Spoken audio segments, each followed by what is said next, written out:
Perimatan pangkat tanda jabatan. Pilkada serentak yang akan digelar di 7 kabupaten kota di wilayah Sumsel tinggal menghitung bulan. Polda Sumsel telah menyusun kekuatan untuk mengamankan pesta demokrasi tersebut, salah satunya dengan menyiapkan personil khusus BRIMOB. Dalam kegiatan pilkada serentak nantinya, Polda Sumsel akan melibatkan BRIMOB untuk melakukan pengamanan. Menurut Irjen Polisi Priyo Dwidianto, BRIMOB sebagai kekuatan pendukung nantinya akan ditempatkan di 7 Polres tempat diselenggarakannya pilkada. Kekuatan pendukung nanti kita akan BKU-kan ke Polres, 7 Polres yang melaksanakan pengamanan pilkada.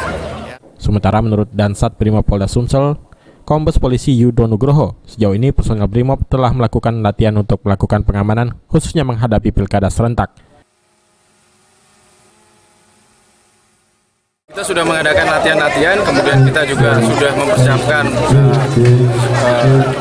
batalion-batalion mana untuk membackup Polres-Polres, dan nanti tinggal dikoordinir oleh Roop, nanti di mana dari Polres-Polres membutuhkan berapa pasukan, nanti akan kita backup, kita dukung. Selain melakukan pengamanan pilkada serentak di 7 kabupaten kota Sumsel, personil BRIMOB Polda Sumsel juga bertugas melakukan pengamanan lainnya di wilayah Sumsel dan daerah rawan lainnya di tanah air.